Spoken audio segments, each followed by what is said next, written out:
Hey guys, so I wanted to share a chart that I think is really important, and it's employment for residential construction. This comes from the establishment survey. These are the latest numbers.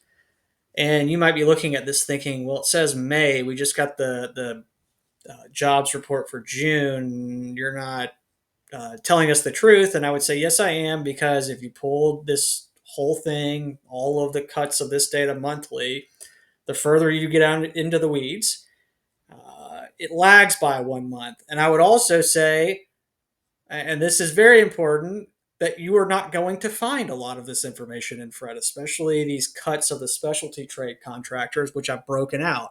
It's normally presented in two big buckets: building construction, which is what most people talk about, but understand the bulk of this employment category as a whole is actually the contractors. So here you can see foundation, finishing contractors, building equipment contractors, think like HVAC, plumbing folks, and then there's sort of this catch-all other bucket. And like I said, I mean, you were starting to see some very clear weakness in the foundation and finishing contractors. I've been talking about this for months. I don't know what else to tell you guys. Um, Look, I will say that I can take June or the building instruction out to June. All right. And if you try and reproduce this in Fred, which that particular cut is available, everything else isn't, you're going to get a slightly different result because when you pull the entire thing from the BLS, they don't take it out to a decimal place. Oftentimes, the deeper you get into the weeds of the employment data. So just understand, I've pulled this enough times. This is 100% accurate.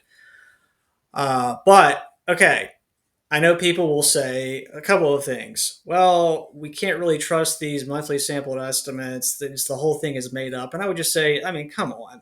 I am frustrated as well in the fact that a lot of this data gets revised after the fact, usually downward.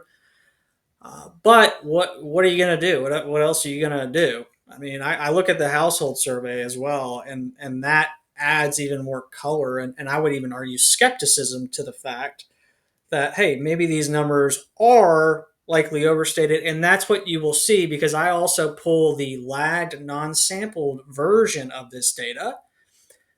And that's why I am saying that, especially something like residential building construction jobs are likely overstated, because as of December, those jobs actually went negative year over year. Right? That happened in December, and we're through June. And I don't expect it to move in a straight line, but it just kind of is what it is. And this cut, which I'm showing obviously at three separate visuals, here's like just the stock of jobs. This is obviously a stacked bar chart. Same thing over here, year over year, and then year over year percent down here. I mean, you can go even further into the weeds. And I think if you saw that, especially the QCEW data, like what do the roofers look like, or what do the plumbers look like, all of those things, you would say, oh well, I understand why your position is what it is. We're going to have issues. And even when you look at stuff like the relevant retail sales categories or construction investment, obviously permitting, people talk about that endlessly. Or maybe somebody talks about mortgage applications being in the gutter, and they'll try and chalk it up to maybe this whole thing is just an affordability issue. And I would just say, no, it's not. We have simply too many homes in this country. And the only way to really know that is an understanding of who lives in these homes, like the housing stock itself, how those things have changed over time. And what I will say is that as time has gone on, due to a variety of reasons, household sizes have gotten smaller. I mean, that's a function of the fact that we're getting older in age, but it's also just a function of affluence.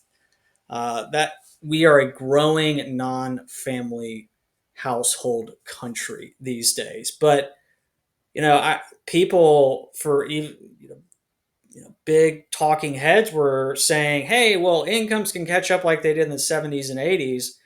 when all of those dynamics look nothing like they do today. Women are already in the workforce. That was a major demographic shift that took place during that period in history, which I've talked endlessly about. So, where is this organic incremental household income going to come from?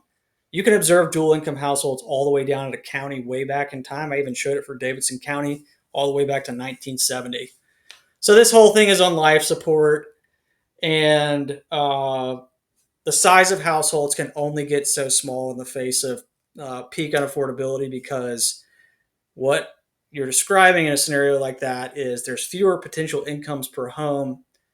And as the labor market continues to weaken, and we start to experience more widespread layoffs, that makes the entire housing stock, not all of it, but definitely big pockets of it, very vulnerable in coming to market. So that's again why looking at something like active listings or permitting in isolation is a major, major oversight. And I don't know why people do that. I mean, all of the things that I've just gone through is why the administration, and you see a lot of people doing these very desperate things right now, because they know the gig is up, guys. And it's not just a multifamily issue, or it's not just a Sunbelt issue. I mean, nuance is lost on people. If your expectation is this is going to roll through every metro at the same rate of change, then you are delusional. This is what it is, right? I don't know how many ways that can be said. DTIs look ugly. We already have dual income households.